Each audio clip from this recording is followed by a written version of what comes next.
America నుంచి భారత్కు తహవూర్ రానా.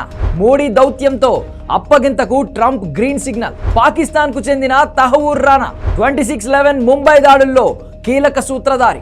ముంబైలో డేవిడ్ కోల్మన్ హెడ్లీ రెక్కీకి రానా సహకారం. ప్రస్తుతం లాస్ ఏంజల్స్ జైల్లో ఉన్న తహవూర్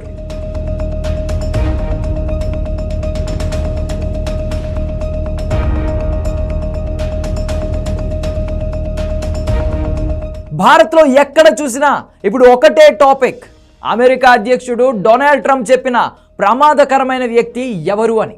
భారత్కు అప్పగిస్తామని మీడియా సమావేశంలో ఆయన ఎందుకు ప్రకటించారు అని. ఆ డేంజరస్ వ్యక్తికి ఇండియాకు ఉన్న సంబంధం ఏంటి అని. అమెరికా నుంచి అతన్ని భారత్కు తీసుకొస్తే బయటపడే నిజాలేంటి అని. అతడేమైనా అంతర్జాతీయ గ్యాంగ్స్టరా, లేదంటే బ్యాంకులను కొల్లగొట్టిన ఆర్థిక నేరగాడా? కెనడా జాతీయుడు తహవూర్ రానా ట్రావెల్ ఏజెన్సీ నిర్వహించిన రానా. ముంబై ఉగ్రదాడులకు బ్లూ ప్రింట్ తయారీ. తహవూర్ రానా పాకిస్తాన్కు చెందిన కెనడా జాతీయుడు.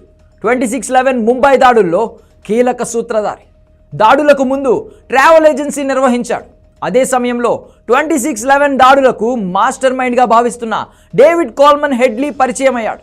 ముంబైలో ఉగ్రవాదుల దాడులకు అవసరమైన బ్లూ ప్రింట్ తయారీలో రానా హస్తం ఉంది. ఉగ్రదాడులు, కుట్రలపై రానా హెడ్లీపై కేసులు నమోదు చేశారు. 26/11 దాడులు జరిగిన ఏడాది తర్వాత షికాగో FBI అధికారులు రానాను అదుపులోకి తీసుకున్నారు. 64 ఏళ్ల తహవూర్ రానా ప్రస్తుతం లాస్ ఏంజల్స్ జైల్లో శిక్ష అనుభవిస్తున్నాడు. ముంబైలో దాడులకు ముందు డేవిడ్ కోల్మన్ హెడ్లీ రెక్కీ నిర్వహించాడు. అతడికి తహవూర్ రానా సహకరించినట్లు NIA విచారణలో వెల్లడైంది. దేశ వాణిజ్య రాజధాని ముంబైలో భీకర ఉగ్రదాడిని తలుచుకుంటే ఇప్పటికీ వణుకు పుడుతోంది. 2008 నవంబర్ 26 నుండి 28 వరకు మారణకాండ. ముంబైలో 12 చోట్ల కాల్పులు, బాంబు దాడులు. 173 మంది మరణం, 300 మందికి గాయాలు. పాకిస్తాన్ ఉగ్రవాదులు 2008 నవంబర్ 26వ తేదీ రాత్రి పాక్ నుంచి కొలాబా సముద్ర తీరానికి చేరుకున్నారు. అక్కడి నుండి ముంబైలోకి అడుగుపెట్టారు. ఆ తరువాత బృందాలుగా విడిపోయిన ఉగ్రవాదులు అత్యంత రద్దీగా ఉండే ఛత్రపతి శివాజీ మహారాజ్ టెర్మినస్ రైల్వే స్టేషన్లోకి చొరబడ్డారు. వెంటనే వారి చేతుల్లో ఉన్న AK-47 తుపాకులతో తూటాల వర్షం కురిపించారు. బాంబు దాడులు చేశారు. వరుసగా 12 చోట్ల దాడులు జరిగాయి. 26 నవంబర్ నుంచి 29 నవంబర్ వరకు 3 రోజుల పాటు దారుణ మారణకాండ కొనసాగింది. దాదాపు 60 గంటల పాటు సాగిన ఆ మారణ హోమంలో 173 మంది ప్రాణాలు కోల్పోయారు. వీరిలో 18 మంది భద్రతా సిబ్బంది కూడా ఉన్నారు. మృతుల్లో కొందరు విదేశీయులు ఉన్నారు. 300 మందికి పైగా గాయాల పాలయ్యారు. తహవూర్ రానాను అప్పగించాలని భారత్ పోరాటం.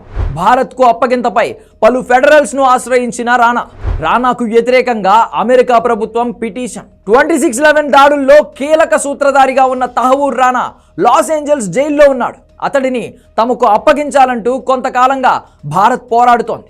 దీన్ని సవాల్ చేస్తూ తహవూర్ రానా పలు ఫెడరల్ కోర్టులను ఆశ్రయించాడు. ఆయా న్యాయస్థానాలు అతడి అభ్యర్థనను తిరస్కరించాయి.